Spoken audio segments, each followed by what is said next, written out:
जय जय रघुवीर समर्थ. बघा, समर्थ म्हणतात की कलियुगामध्ये मुला मुलींचे लग्न का होत नाही. तर समर्थ म्हणतात की याला 10 कारणामुळेच मुला मुलींचे लग्न होत नाही, तसं समर्थ आपल्याला ते सांगतात. बघा, समर्थ म्हणतात की द्वापार युगामध्ये, त्रेता युगामध्ये एवढी महागाई नव्हती, तेवढी महागाई कलियुगामध्ये झाली आहे, असं समर्थ आपल्याला ते सांगतात. आणि म्हणून समर्थ म्हणतात की 10 कारणामुळे मुला मुलींची लग्न होत नाही.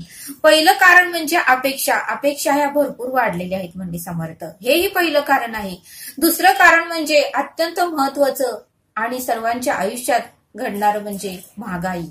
कारण प्रत्येक गोष्ट आता भरमसाठ वाढलेली आहे, त्याच्यावर जीएसटी लागत आहे, प्रत्येक गोष्टीसाठी जीएसटी लागत आहे आणि महागाई अत्यंत वाढली आहे. जेवढा पैसा आपण आणतो घरात त्याच्यापेक्षाही दुपटीने खर्च होतो, त्याच्यामुळे मानसिक संतुलन बिघडत आहे. आणि महत्वाचं म्हणजे मनुष्य काय करतोय की जेवढा पगार आहे तेवढंच लोन काढत नाही, कर्ज काढत नाही, त्याच्यापेक्षाही जास्त बचत गटाचं लोन काढतो, बँकेचं कर्ज काढतो आणि मग त्याला येणार असतं 10,000 आणि देणं असतं 15,000.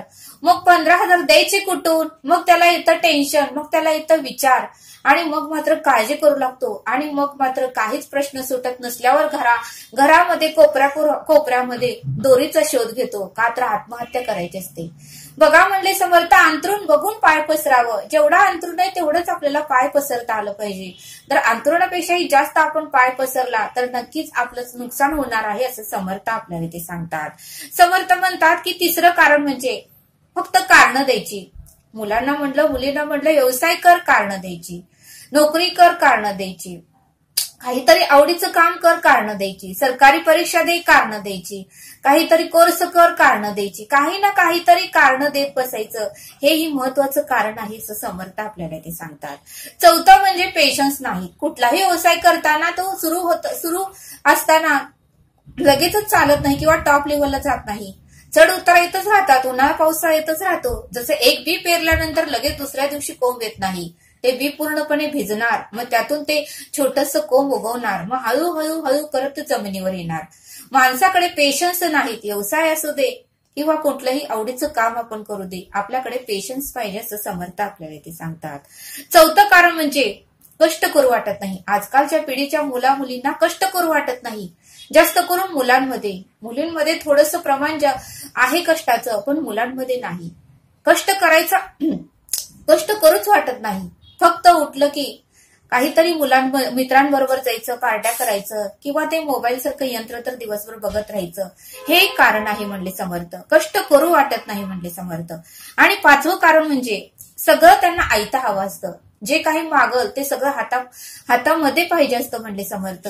हेही महत्वाचं कारण आहे म्हणले पाचवं. आणि सहावं म्हणजे कोणाचंच बोलणं त्यांना खाऊ वाटत नाही. आई जर उत्तमाचे सांगत असेल तर तुझं लेक्चर तू बंद कर. वडील जर उत्तमाचे त्यांचे अनुभव सांगत असतील तर तुम्हाला भरपूर येतं आणि तुम्ही आता लेक्चर बंद करा, असं म्हटलं जातं. बघा, अनुभवी व्यक्ती जे कोणी त्या व्यक्तींना मुलींना सांगत असते, पण ते मात्र ऐकून घेण्याच्या मनस्थिती नसते. ते नेहमी अंगावर तर येतात किंवा ओरडतात तर किंवा वसकतात तर. मग त्यामुळे आई वडील ही सांगूच वाटत नाही. आई वडिलांना काय सांगायला गेलं तर अंगावर येतात. त्यापेक्षा तुझं कर्म तुझ्यापाशी, असे म्हणून आई वडील आता शांत बसू लागले आहेत. कारण एवढं त्यांनाही मानसिक त्रास, मानसिक संतुलन त्यांचंही बिघडत चाललेलं आहे, असं समर्थ आपल्याला इथे सांगतात. आणि सातवी गोष्ट म्हणजे मोबाईलचा अतिवापर. अति तेथे माती होते म्हणले समर्थ. मग ती कोणतीही गोष्ट असू द्या. बघा म्हणले समर्थ, बघून अशातला भाग नाही, बघावं म्हणले समर्थ, पण त्यालाही लिमिट आहे, त्यालाही वेळ आहे, त्यालाही प्रमाण आहे म्हटले समर्थ. भाजीत जर जास्तच मीठ घातलं किंवा जास्तच तिखट घातलं तर भाजी खाऊ वाटत नाही. तसं जास्त वापर केला तर आपल्या म्हणले डोळ्याचा त्रास होणार आहे, आपलं मेंदू दुखू लागणार आहे, काही ना काहीतरी व्याधी ह्या येतच राहणार आहे, तसं समर्थ आपल्याला ते सांगतात. आठवं कारण म्हणजे वेळेचा गैरवापर. वेळेचा वापर आपण उत्तमरित्या केला पाहिजे. आजचा दिवस हा उद्या येत नाही किंवा उद्याचा दिवस परवा दिवशी येत नाही, त्यामुळे वेळेचा सदुपयोग आपल्याला करता आलं पाहिजे, असं समर्थ आपल्याला ते सांगतात.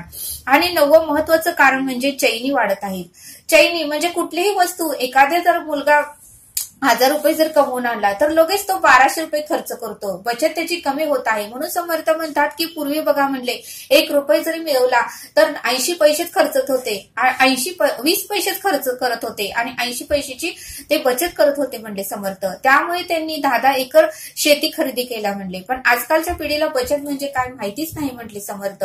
₹500 कमवले तर त्यातील आपल्याला ₹300ची बचत करता आली पाहिजे आणि ₹200 आपल्याला खर्च करता आलं पाहिजे असं समर्थ आपल्याला ते सांगतात. आणि समर्थ म्हणतात की 10वी गोष्ट म्हणजे फक्त मुलीमध्ये स्वार्थ वाढलेला आहे. स्वतःचाच विचार करत आहे, माझं चांगलं आहे ना, माझं उत्तम आहे ना, मी खुशात आहे ना, मी आनंदात आहे ना, एवढाच विचार करतात.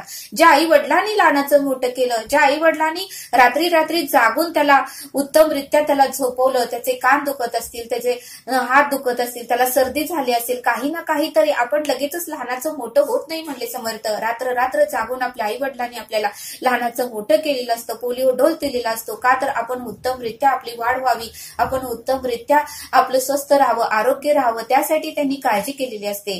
त्यांनी आपल्याला एवढं उत्तमाचे संस्कार, एवढं उत्तमाचं खर्च करून आपल्याला शिक्षण दिलेलं असतं. पण आता मात्र मुलं मुली आई वडिलांचा जराही विचार करत नाही. माझं उत्तमाचं आहे ना, माझं चांगलं आहे ना, एवढाच विचार करत आहे. स्वार्थपणाही वाढलेला आहे असं समर्थांनी आपल्याला इथे सांगितलं.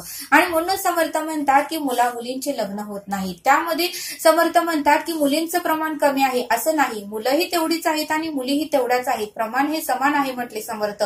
मुलींची संख्या कमी नाही, फक्त कोणते समर्थ मुलांमध्ये म्हटले मुलं ही मोठी झालेली आहेत पण त्यांच्यामध्ये संस्कार नाहीत, उत्तमाचं त्यांचा व्यवसाय नाही, उत्तमाचं त्यांची नोकरी नाही. त्यामुळे हे सगळं काही प्रकार मुली बघत आहेत. आता मुली कुठल्याही क्षेत्रामध्ये मुलीही पुढे आहेत म्हणले समर्थ. मुलीही चिकाटीने अभ्यास करत आहेत, मुलीही मोठ्या पोस्टवर जात आहात, तेही कष्ट करून पैसा मिळवतात. मग ते म्हणतात की आम्हाला तर आमचा जोडीदार आमच्या पद्धतीने म्हणजे माझे जेवढं इन्कम आहे तेवढंच इन्कम त्याचंही हवं असं मुली आता म्हणत आहेत. पण मुलांचं तेवढं इन्कम नाही, ह्याच्यामुळेच हे सगळं काही प्रकार घडत आहेत असं समर्थांनी आपल्याला ते सांगितलं. आणि म्हणून समर्थ म्हणतात की यात महत्वाचं कारण म्हणजे महागाई आहे आणि अपेक्षाही आहे. जसं मुलींच्या अपेक्षा आहेत तसं मुलांच्याही भरपूर अपेक्षा आहेत असं समर्थांनी आपल्याला ते सांगितलं. मुलांना वाटतं की मुलगीने घरातच बसावं, आई वडिलांची सेवा करावी, सगळं काही आमचंच ऐकावं. पण तो द्वापारयुग त्रेतायुगाचा काळ तसा होता. पण आता कलियुगामध्ये मुली स्वतःच्या पायावर उभा आहेत, ते स्वतः एकटं घर करून ते राहायला तयार आहेत.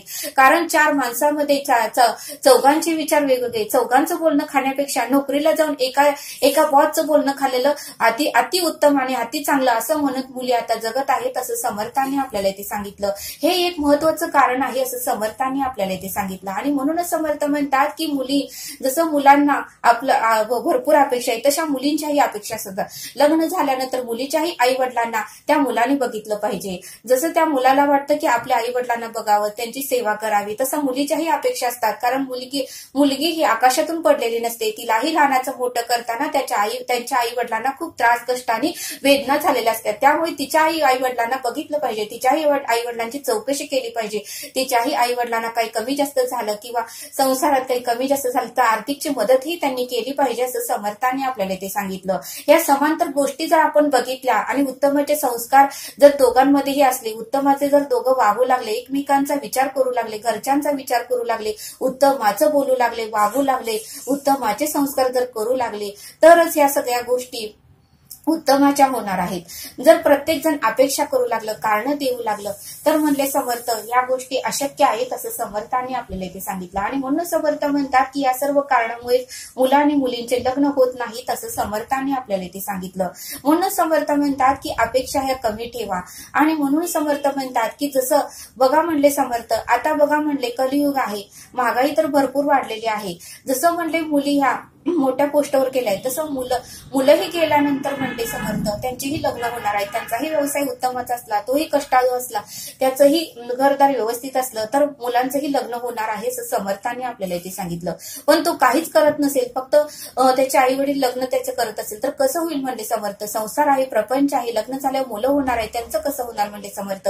आज उंबरा सोडला तर म्हणले पैसेच लागतात म्हणले, रिक्षात बसायला, काय खरेदी करायला, पैशाशिवाय एक पान ही हलत नाही असं समर्थाने आपल्याला इथे सांगितलं. आणि म्हणून समर्थ म्हणतात की आर्थिक मजबूत असेल तर मुलं आणि मुलींचे लग्न हे होणारच आहेत. पण आर्थिक स्थिती जर उत्तमाची नसेल, मजबूत नसेल तर मुलं आणि मुलींचे लग्न होत नाही, तसं समर्थाने आपल्याला इथे सांगितलं.